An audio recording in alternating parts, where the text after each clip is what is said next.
अब एक और इश्यू है सेक्शन 16 का। पहले भी कई बार डिस्कस हुआ, लेकिन मैंने हमेशा इसको इग्नोर ही किया है। ये हमारे हमेशा हम लोग की क्लास में इसका डिस्कशन रहा है, हाँ। टेक एंड अवेल का।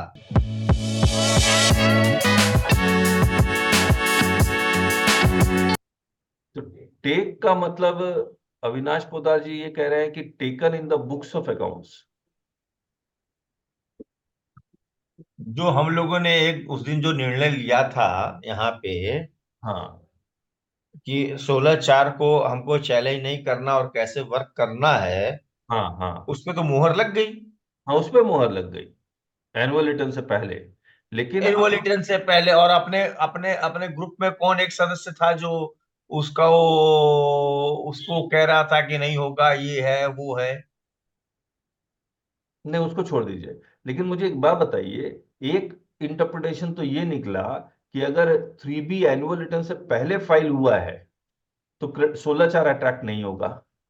दूसरा इंटरप्रिटेशन जो अविनाश पोदार जी दे रहे हैं कि ये भी नहीं दे रहे हैं, बोले कि अगर आपका ये जो 30 सितंबर से पहले बुक्स ऑफ अकाउंट्स में अगर आपने क्रेडिट बुक कर लिया है, क्योंकि टेक का मतलब always in the books of accounts, तो भी 16/4 अट्रैक्ट नहीं होगा।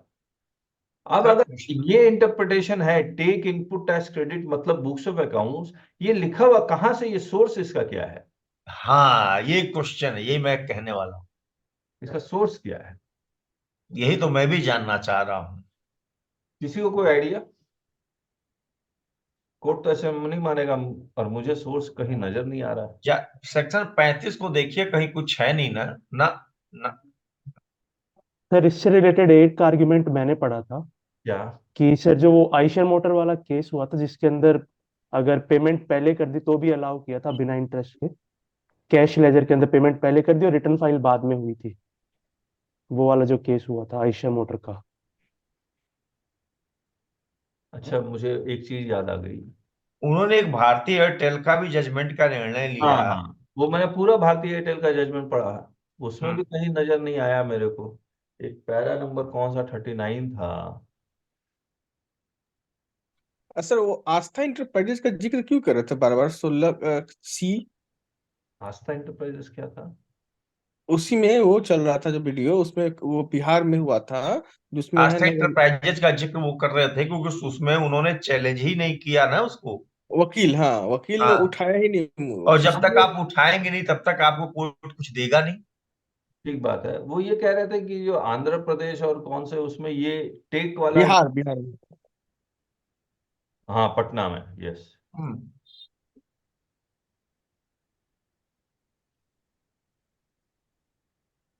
अनिमेश, जो जो रिट जो फाइल हुआ था यस सर। उसकी नकल खोजो, ठीक है। क्योंकि जजमेंट तो मिल जाता है, अच्छा। लेकिन उससे डिमांड क्या की। नहीं, देखिए वो कैसे मिलेगा? कोर्ट में जाएगा ना, वो जो हाई कोर्ट का वकील है वहां पर मुंशी लोग या क्लर्क लोग बहुत घूमते वो दे देते हैं। हैं, वो हाँ दे वो दे। निकलवा लेंगे हम मुंशी से, ऐसे से। कौन सा पैराग्राफ था भाई? पैरा 34। वो बड़ा अच्छा चीज बोले थे सर, 5 मिनट में समझाना है जज को, और जज को भी आता नहीं है सब चीज। हाँ, ये प्रॉब्लम तो है। ये हरीश साल्वे जी भी बोल रहे थे। ये हाँ देखिए यहाँ लिखा 34 में, take credit of input tax charge. या देखिए सेक्शन 16 में ये कोट कर दिया ना इन्होंने, टेक। हाँ वो तो एग्जैक्ट लैंग्वेज लॉ का है। हाँ फिर ये लिखता है the input tax credit is additionally recorded in electronic credit laser. हाँ। अब यहाँ पर टेक क्रेडिट का मतलब ये हो गया बुक्स ऑफ अकाउंट्स। मैं सिर्फ लैंग्वेज को इंटरप्रेट करने की कोशिश कर, एडिशनली का मतलब क्या हुआ? एडिशनली मतलब पहले कहाँ रिकॉर्ड हुआ, तभी ना एडिशनली वर्ड आया है। हाँ हाँ। Of such person under the act. अब फिर इलेक्ट्रॉनिक क्रेडिट लेजर ये सब का डेफिनेशन, यहाँ एडिशनली जो मैं बार बार पढ़ रहा हूं, तो मुझे ऐसा लग रहा है कि कहीं पहले और लिया गया तभी आपके इलेक्ट्रॉनिक क्रेडिट, अब पहले और कहाँ लिया गया? बुक्स में 3B में भी तो हो सकता है। है। 3B में भी तो हो सकता है। क्यों बुक्स में नहीं हो सकता? 3B नहीं में होता तो फिर आप- क्वेश्चन कहाँ पैदा होता? नहीं नहीं, सुनिए सुनिए, मैं क्या कह रहा हूं, मैं सिर्फ additionally word, the input tax credit additionally recorded in electronic credit laser. तो 3B में सर पहले लिया, एक मिनट दीजिए, 3B में पहले, सर उसके बाद इलेक्ट्रॉनिक क्रेडिट लेजर में रिकॉर्ड हुआ। सर इलेक्ट्रॉनिक क्रेडिट लेजर में जो रिकॉर्ड होगा वो 3B तो मीडियम है। 3B ही मीडियम है, या फिर जो आप लोग या हम लोग समझना चाह रहे हैं, पहले बुक्स में गया, फिर 3B के थ्रू जी इलेक्ट्रॉनिक क्रेडिट लेजर में गया।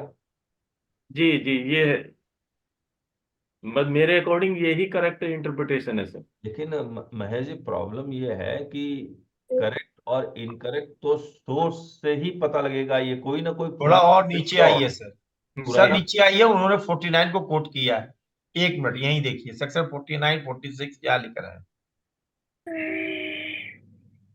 और एक चीज द मजेदार, इलेक्ट्रॉनिक क्रेडिट लेजर उन्होंने लिखा है वहां, क्या? वो उसको खोलिए जजमेंट को। हाँ, the electronic credit ledger is defined in section 2 subsection 46 and is referred to in section 49 subsection 2 of the 2017 act हाँ, मे बी अवेल। अच्छा देखिए, 3 शब्द हैं, एक है टेक, दूसरा है क्लेम, तीसरा है अवेल। अवेल,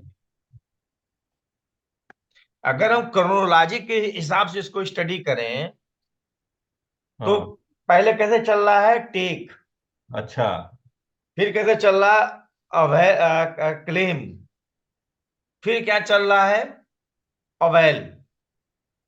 तो एक बात बताइए, टेक मतलब अगर बुक्स ऑफ अकाउंट्स है, क्लेम मतलब क्या है, 3B है, क्लेम मतलब 3B है, और अवेल मतलब, अवेल का भी वही अर्थ हुआ। अच्छा, एक बात देखिए, सेक्शन 41 में जो चेंजेस आया, आप देखिए क्या आया। 41 पहले ये कह रहा था, take the credit of eligible input tax, पुराना, 1 अक्टूबर 2022 से पहले। 1 अक्टूबर 2022 से इन्होंने वर्ड टेक की जगह अवेल कर दिया। इसका मतलब कहीं ना कहीं इस शब्द का कुछ ना कुछ मतलब है, जो पुराने हाई बिल्कुल है, तभी वो चेंज किया गया। पुराने कोर्ट के जजमेंट में कुछ ना कुछ तो जरूर होगा, सैंडविच क्रेडिट एक्साइज और सर्विस टैक्स में। तभी वो चेंज किया गया है। निकालना होगा। देखिए, हमने लिखा तो है ये चीज,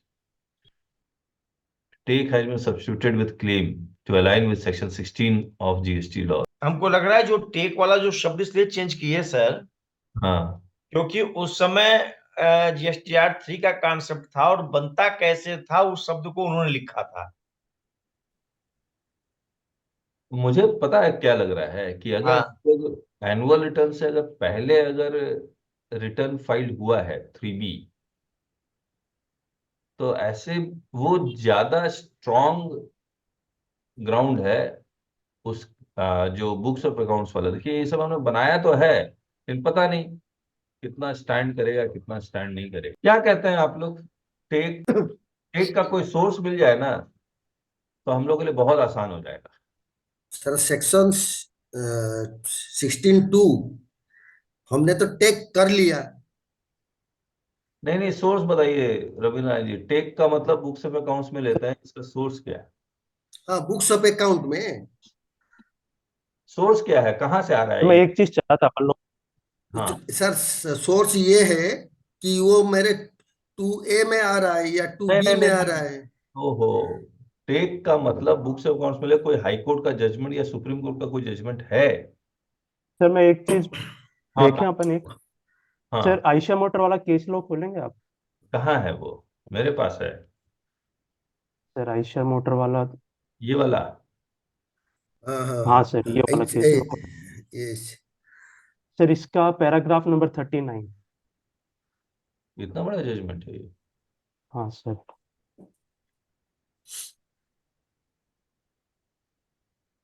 वाह, बहुत बड़ा है। क्या था ये जजमेंट? अच्छा, जो कैश लेजर में पड़ा रहा वो वाला। Yes sir, yes. अच्छा अच्छा, हाँ, अच्छा, गुड पॉइंट।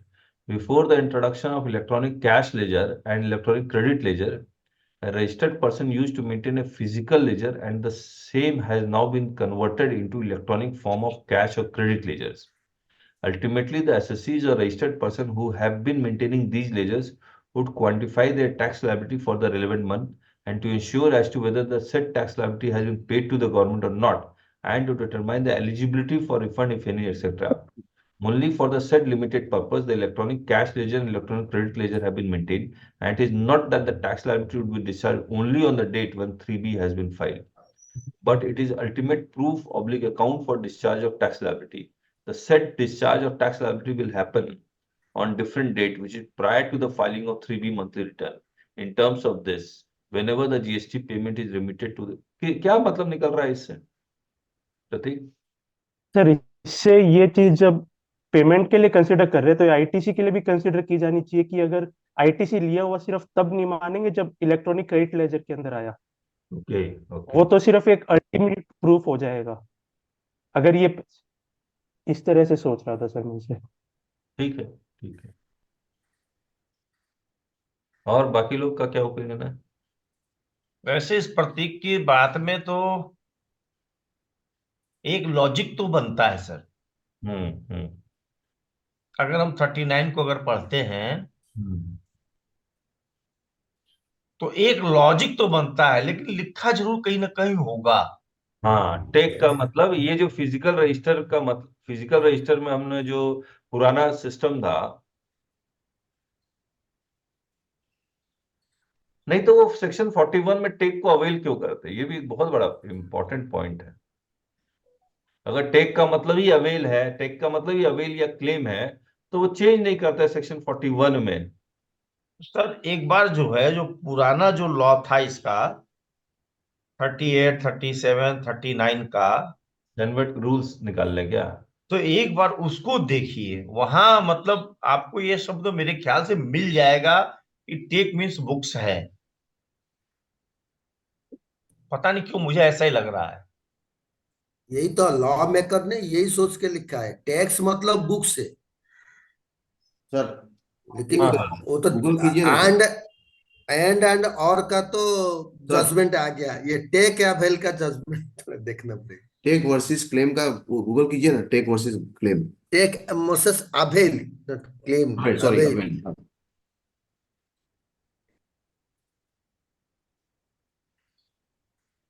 नहीं, सैनवर्ड क्रेडिट क्यों लिखते हैं? खाली क्रेडिट लिखिए। तो वही मिलेगा। नहीं नहीं, वही वही यही मिलेगा सेनभाट में। सर काउंसिल मीटिंग में इसका कुछ अमेंडमेंट हुआ, वो उसकी कुछ नोट्स वगैरह नहीं होगी? वो भी है। हाँ, होगा, अभी देखता हूँ कि ये देखिए, may be taken the Sanvet credit in respect of inputs may be taken immediately on receipt of the inputs in the factory of manufacturer.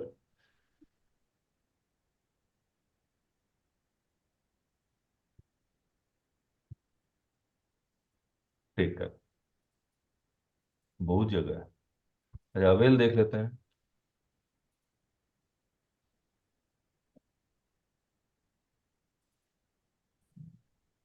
ये तो अवेल का मतलब एग्जम्पशन के साथ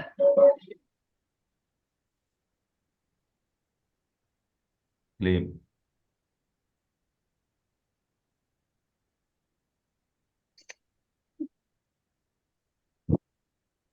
क्या ऐसे नहीं सोच सकते सर? हाँ कोई माल मैंने खरीदा, 100 रुपए की आईटीसी आई, हाँ बुक उसको बिल में उसने चार्ज किया, दैट इज द टेकन। अब जब हम उसको, अब अवेल की जब बात आ रही है तो उसमें से एलिजिबल जितना है उतना मैंने ले लिया और शेष को छोड़ दिया और उसको मैंने 3B में अवेल किया। क्या ऐसा नहीं है? तो फिर से कहिए, इनवॉइस आया। जैसे इनवॉइस आया, उसमें टैक्स चार्ज है हाँ जिसके बेसिस पे मैं अपनी अकाउंटेंसी करता हूँ पर हाँ डे, और हाँ, मैंने टेक कर लिया आईटीसी को। बुक्स ऑफ अकाउंट्स में। हाँ, बुक्स आप अकाउंट्स में ही करेंगे और कहीं कर नहीं सकते, ठीक है। क्योंकि हमको 35 सेक्शन 35 कह रहा है हमको कीप एंड मेंटेन रिकॉर्ड करना है।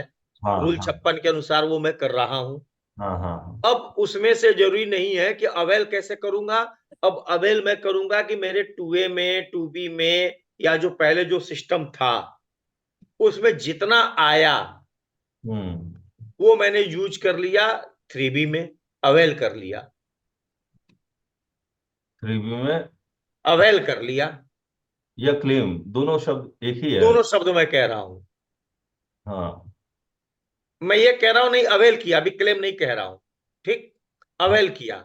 उसके हाँ, उसमें से 100 रुपए मैंने 4A5 में अवेल कर लिए, 4A5 में, ठीक है। ठीक। उसके बाद मुझे लगा कि नहीं यार, इसमें एक ये CNB आ रखा है, तो इसको मुझको रिवर्स करना है, तो 4B2 में मैंने रिवर्स कर दिया। अच्छा अब जो बचा वो हमारा क्लेम हुआ। अच्छा अच्छा। अब भाई बताइए, अब इसमें क्या कॉन्सेप्ट, ये सही लगता है कि नहीं?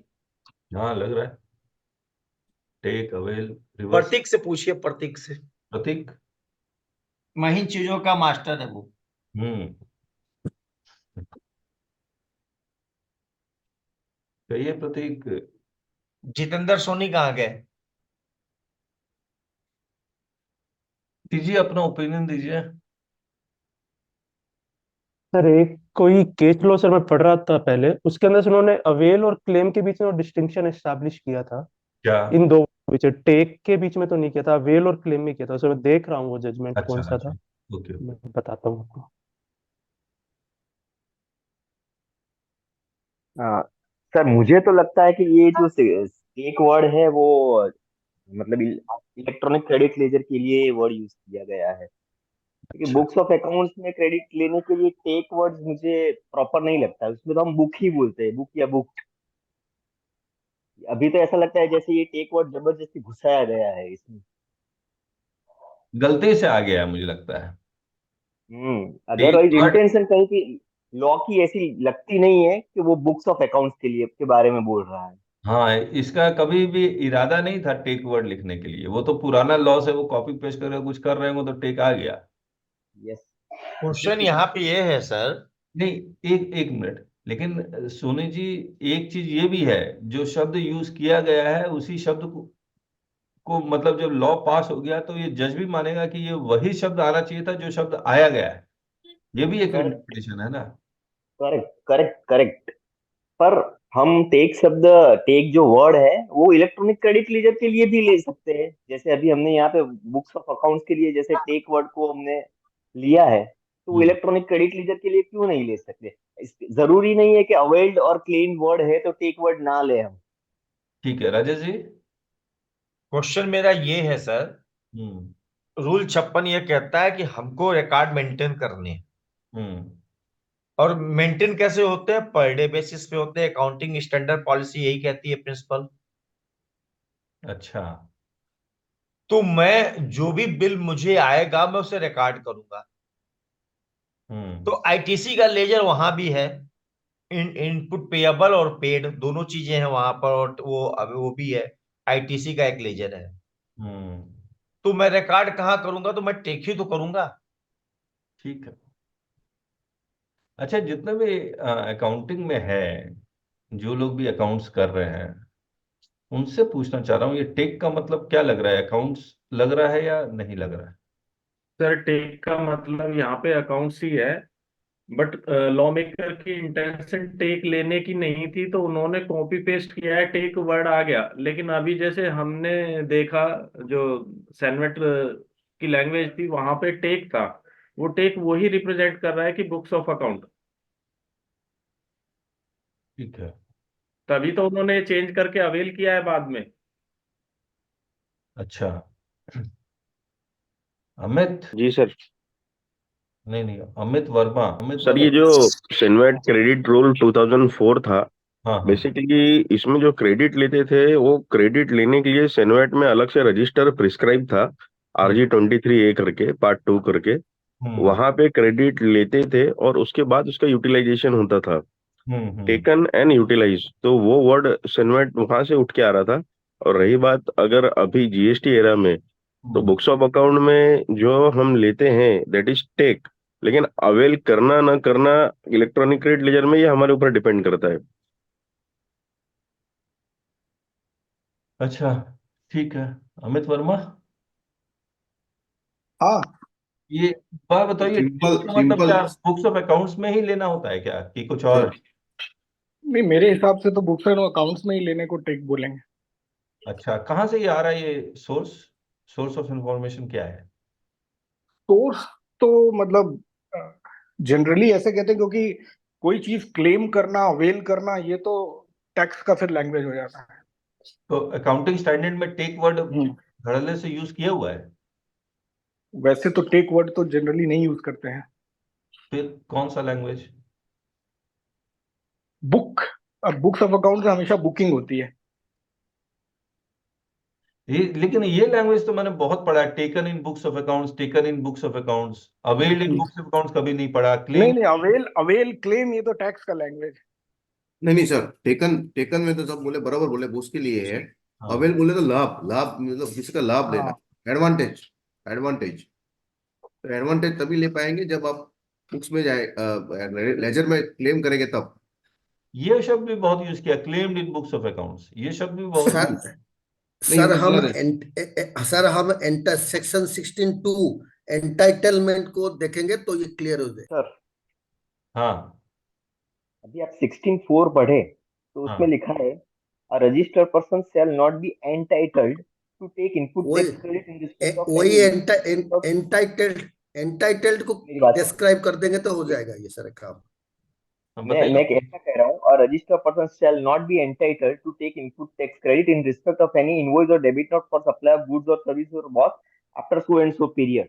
हाँ तो हाँ, ये जो लॉ है वो एसएसी को रिस्ट्रिक्ट कर रहा है। तो बुक में अकाउंट करने के लिए लॉ कभी रिस्ट्रिक्ट नहीं करता, वो क्लेम करने के लिए ही रिस्ट्रिक्ट करता है। बुक में तो आप बुक कर ही सकते हो ना, लॉ थोड़ी वैलिड बोलता है कि आप बुक ही नहीं कर सकते उसके बाद फिर। वैलिड पॉइंट, वैलिड पॉइंट है ये, करेक्ट। हम बुक्स अकाउंट में कैसे रेस्ट्रिक्ट कर देगा? ठीक बात। काउंटर। सर आप मिनट को ओपन कीजिए। अच्छा, मिनट्स बुक सेक्शन 41 वाला ना, जितेंद्र सोनी जी ने जो बात बोली है, इस पर इसका कोई काउंटर है कि entitled to take input tax credit, वो बुक्स ऑफ अकाउंट्स को तो कभी रेस्ट्रिक्ट नहीं करेगा, वो जब भी करेगा इलेक्ट्रॉनिक क्रेडिट लेजर को ही करेगा।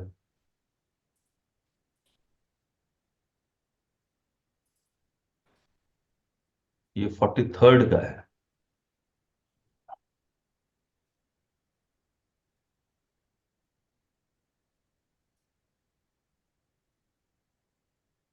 और तो कुछ है नहीं इसमें। सर एक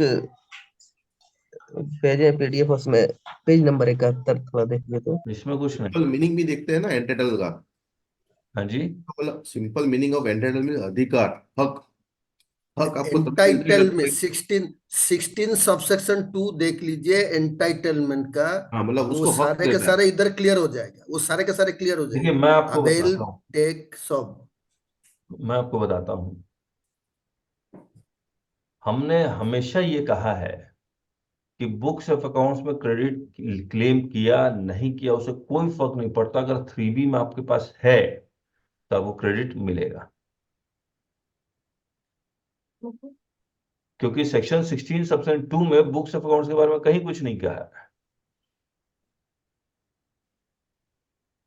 और अगर मैं ये कहूं कि अगर ABCD के कंडीशन को सेटिस्फाई करते हैं उसके अकॉर्डिंग यस, आपको बुक्स ऑफ अकाउंट्स बनाना है, तो वो भी एक पॉइंट है।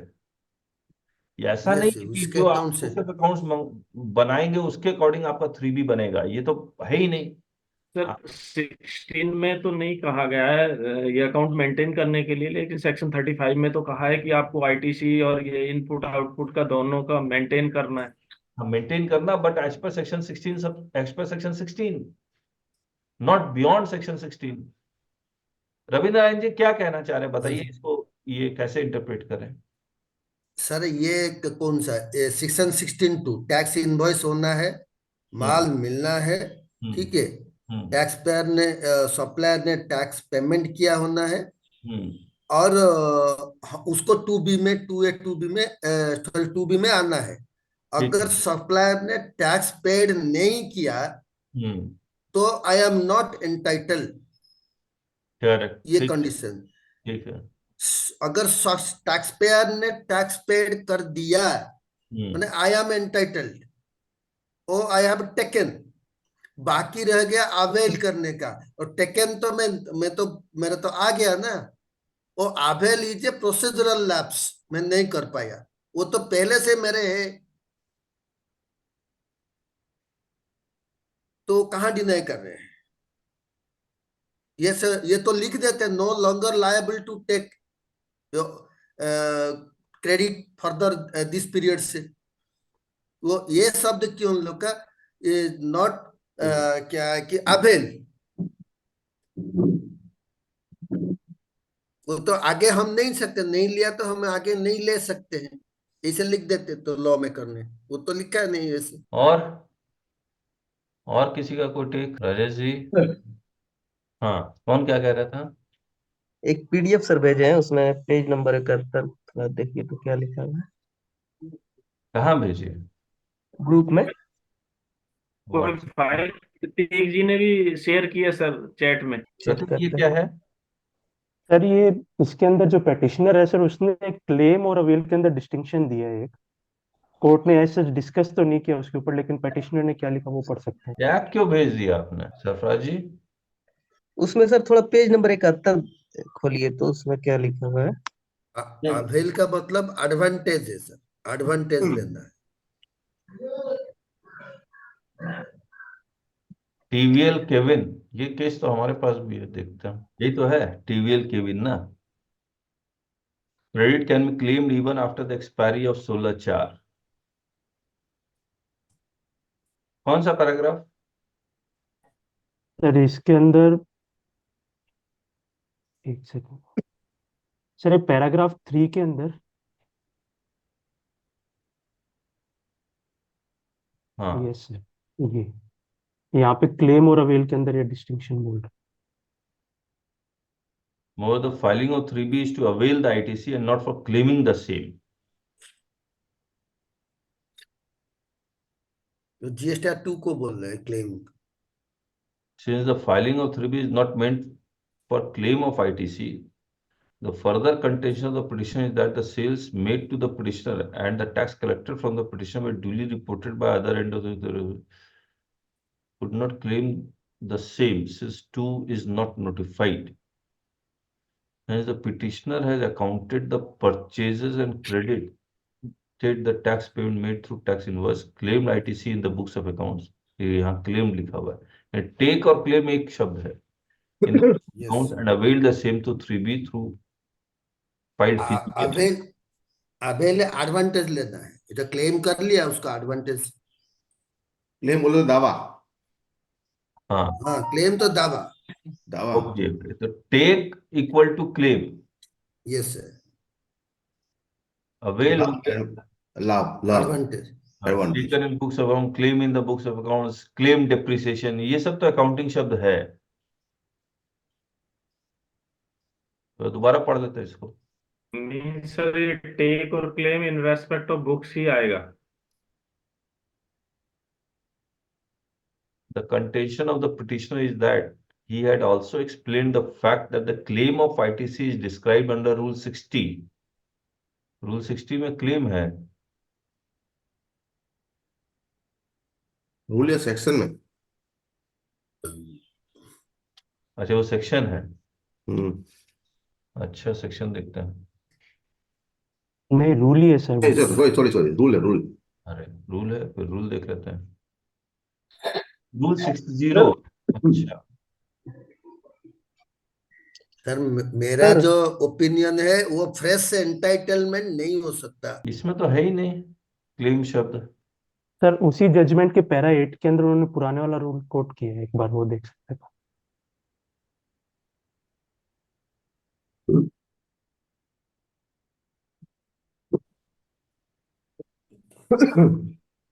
कौन सा paragraph? 8 sir. The petitioner further submits the claim of ITC defined under Rule 60, which is read as under form and manner of furnishing details of inward supplies. The registered person shall specify the inward supplies in respect of which he is not eligible either fully or partially for input tax credit in true where such ineligibility can be determined at the invoice level. ये जो राजेश जी जो कह रहे थे ना कि जो claim आप रिवर्सल वाला, वही वाला कुछ कॉन्सेप्ट लग रहा है। सर जो हमने भेजा है ना उसमें सेक्शन 41 खोलिए ना, उसमें हर जगह टेक लिखा है और उसके बाद सब जगह अवेल अवेल अच्छा एक बात बताइए, जब हम लोग सेक्शन 41 डिस्कस कर अच्छा, हाँ। रहे थे भी तो वही बात बोल रहे थे, क्लेम। यहाँ देखिए, क्लेम ऑफ आईटीसी, है ना, ये तो हम हाँ, लोग पढ़ चुके हैं। यहाँ देखिए हाँ, टेक, हाँ। यहाँ अवेलमेंट, यहाँ भी अवेल। अब यहाँ देखिए क्लेम और टेक। सर इसमें क्या था पहले, क्लेम बोले तो उसको मतलब दावा, हाँ ठीक। अवेलमेंट बोले तो एडवांटेज। अब एडवांटेज में मतलब लैंग्वेज माइल्ड कर दिया इन्होंने।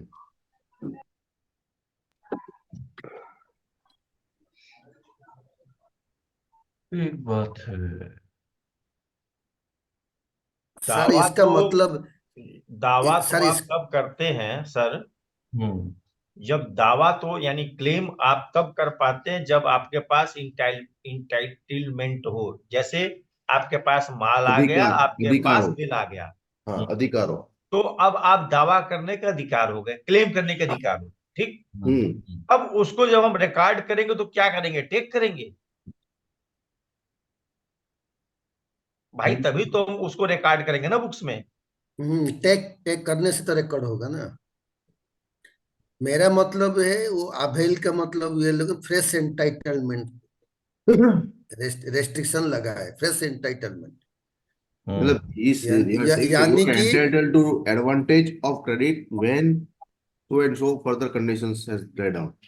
यानी कि प्रीवियस ईयर का कोई टैक्स इनवॉइस छूट गया था, वो टाइम पीरियड के अंदर नहीं दिखाया, टाइम पीरियड के बाद दिखाया, वो फ्रेश एंटाइटल आया, वो मैं नहीं ले सकता। मेरा मतलब यही है। क्या क्या बोले सर, क्या बोले विद्यारायण जी? प्रीवियस ईयर का कोई टैक्स इनवॉइस छूट गया, जी वो सर। दिखा नहीं पाया, उसका टैक्स पे नहीं किया, जी। तो वो ये एंड होने के बाद हाँ 16/4 एंड होने के बाद वो दिखाए, हाँ। तो वो मेरा फ्रेश एंटाइटलमेंट हुआ, वो नहीं ले पाऊंगा।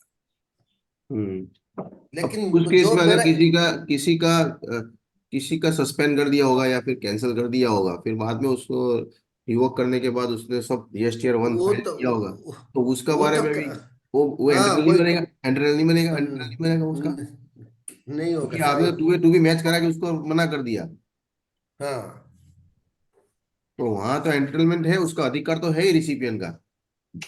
जो टैक्स इनवॉइस में वो टैक्स नहीं भरा, सी सी 16(2) का सी सेटिस्फाई नहीं हुआ।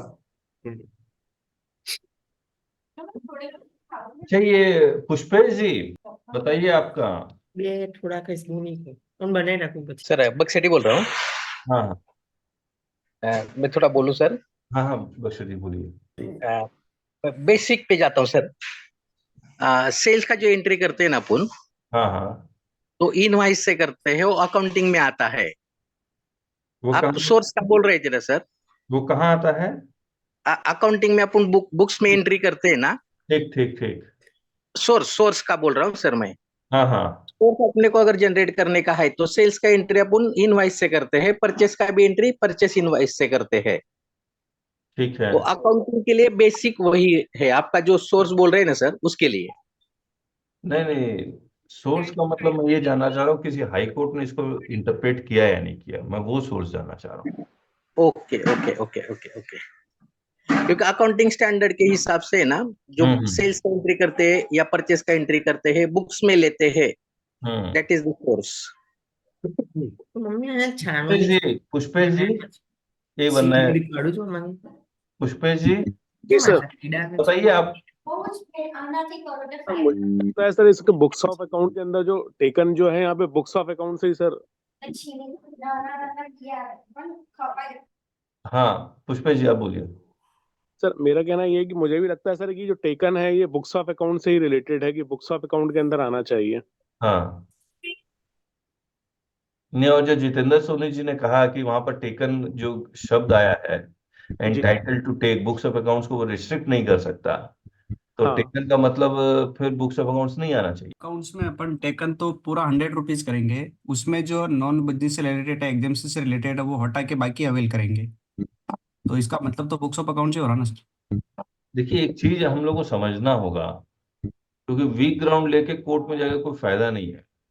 अगर हम लोग टेकन को बुक्स ऑफ अकाउंट्स लेते हैं तो हम लोग को वो सैनविट क्रेडिट के सिस्टम को भी समझना होगा। पहले सिस्टम क्या था कि जो इलेक्ट्रॉनिक क्रेडिट लेजर का रजिस्टर है, books of accounts plus register, ये दोनों जो मेंटेन करता था वो टैक्स पेयर ही मेंटेन करता था।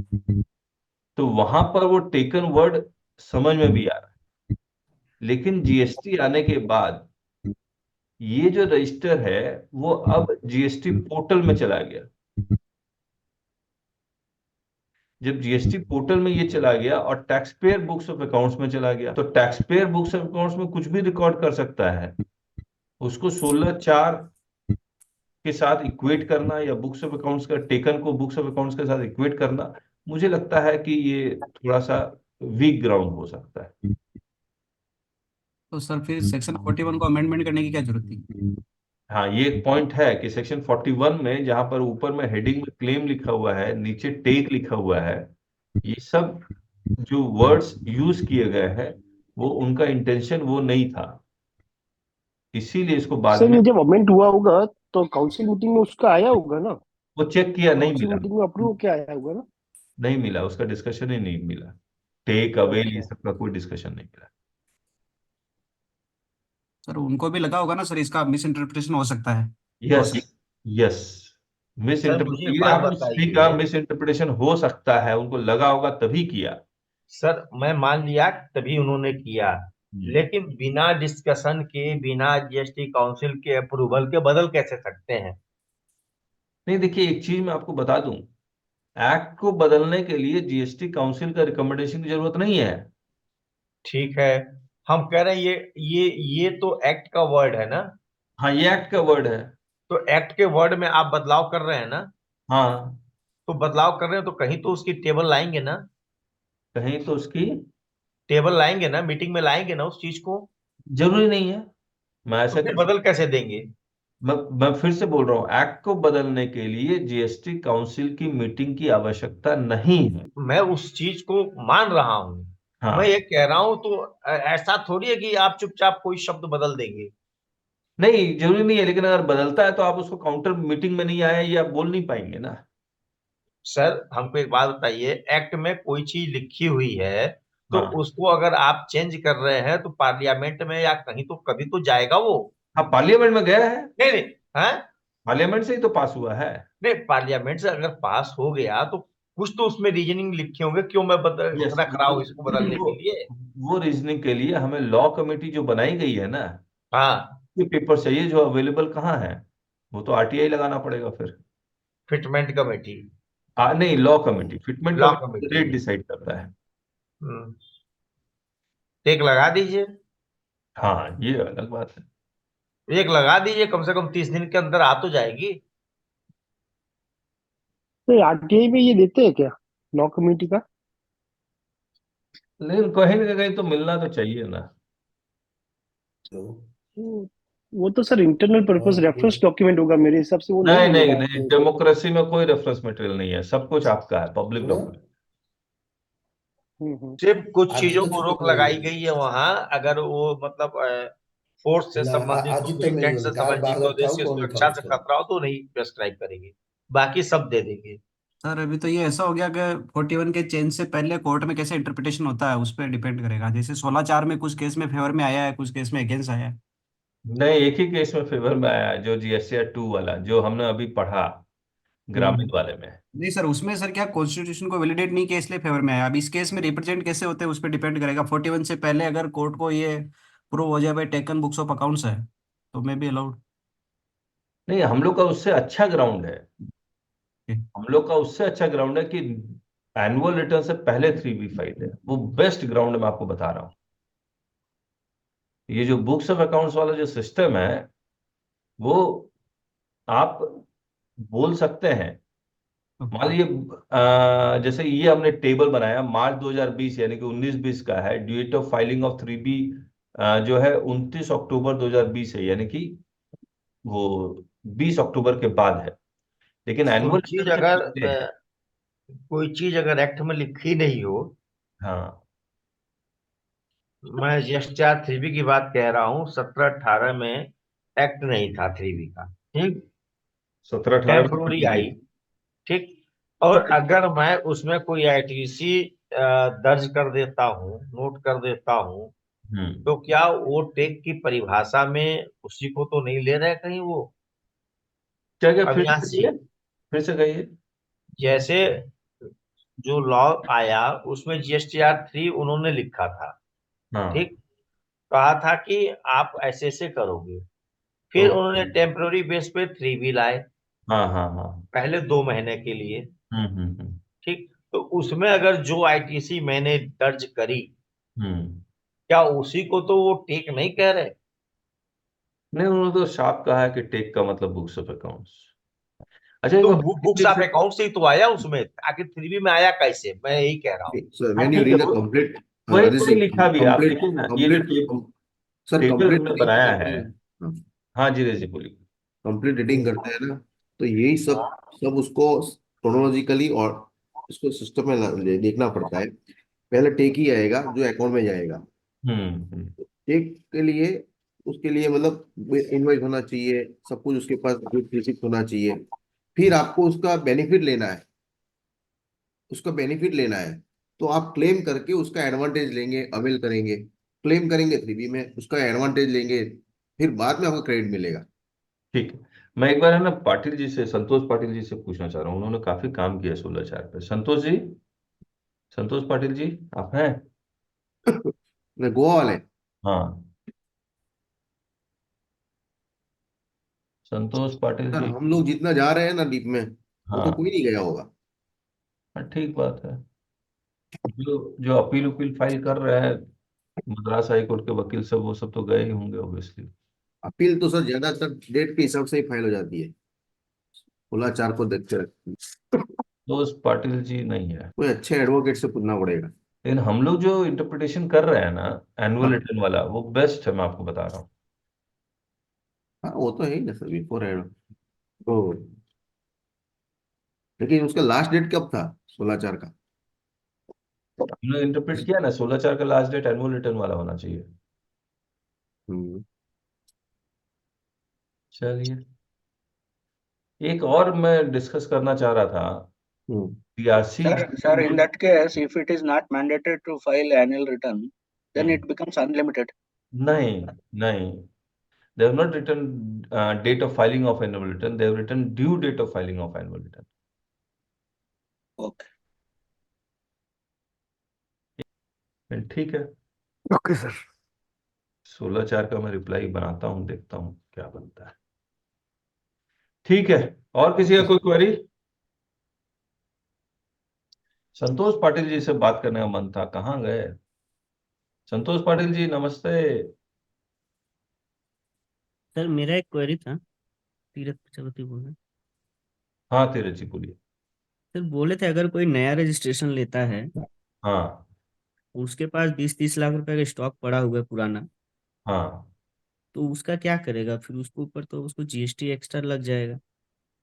मतलब मतलब पुराना स्टॉक को अगर वो जीएसटी नंबर लेने के बाद अगर वो बेचता है तो वो तो उसका एक्स्ट्रा लगेगा ना, तो उसको देना पड़ेगा फिर। उसमें आईटीसी का कोई वो बात नहीं आएगा ना? अगर आपके पास ऑलरेडी स्टॉक पड़ा हुआ है हाँ तो वो टैक्स पेड गुड्स है।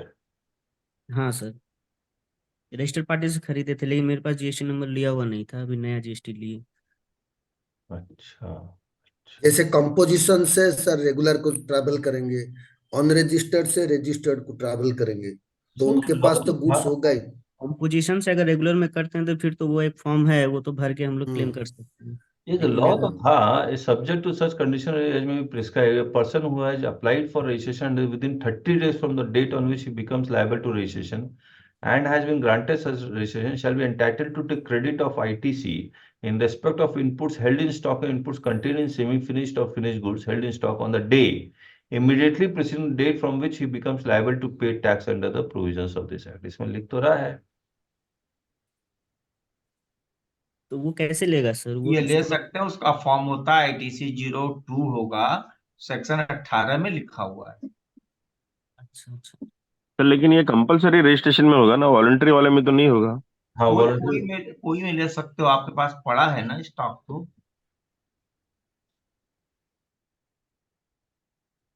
धीरज जी, आपके पास हमारी किताब है या नहीं? Sir section 18(3) sir. ये रहा। देखिए, person applies for registration in a regular scheme within 30 days of becoming liable for registration. Sir पे स्क्रीन शेयर नहीं है। स्क्रीन शेयर नहीं है सर। स्क्रीन शेयर नहीं।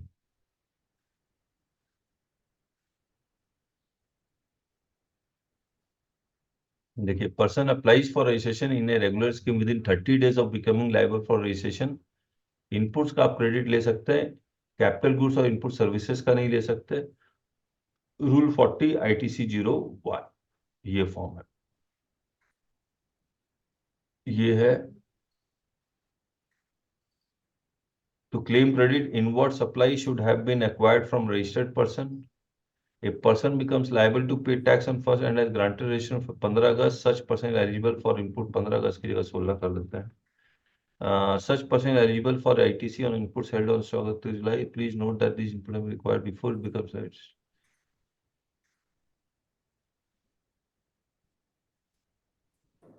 30 दिन के अंदर अप्लाई करते तभी एलिजिबल होंगे। ठीक है धीरज जी, पढ़ लेंगे अब आप। जी सर, जी सर।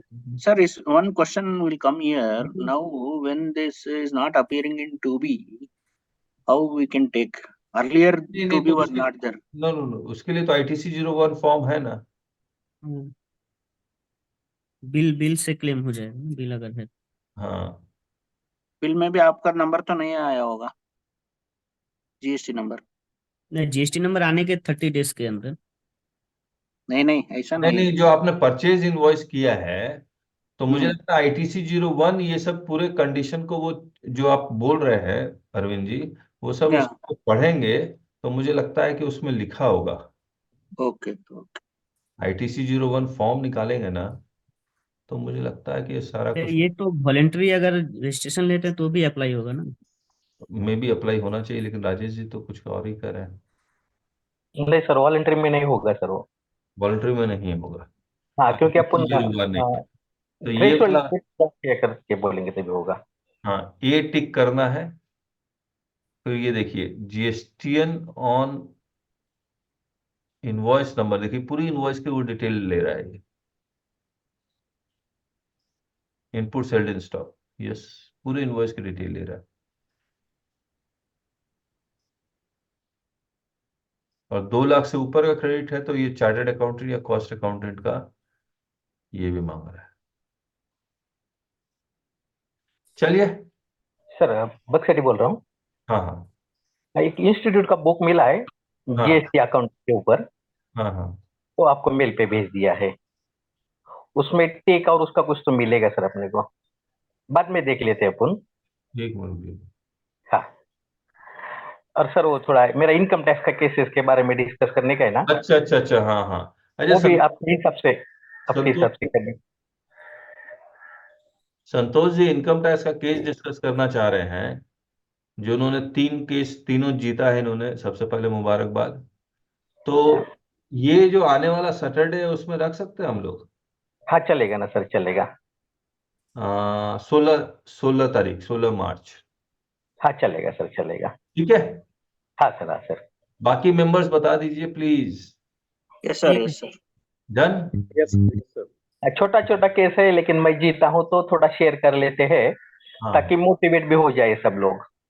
हाँ, और दूसरा मैं ये चाह रहा हूँ कि कुछ सेशंस हमारे मेंबर्स तैयारी कर ले और लेना चाहते हैं, तो उससे क्या होगा कि आप जब उसमें जाएंगे, अपीलेट अथॉरिटी में जाएंगे या कहीं अपीयर होंगे, तो वहां भी आपको बोलना ही पड़ेगा, तो यहीं बोल लीजिए, थोड़ा सा प्रैक्टिस भी हो जाएगा सर। प्रैक्टिस हो जाएगा, कॉन्फिडेंस आएगा, और हम लोग को भी कुछ ज्ञान मिलेगा आप लोग के व्यू पॉइंट से।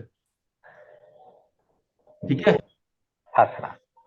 चलिए फिर कल मिलते हैं। कल हम लोग फिर से वो जो आज जो डिस्कस करने वाला थे ADT 02 डिश टीवी वाला, वो तो कर नहीं पाए, लेकिन कल करते हैं इसको। चलिए, ओके, बाय बाय।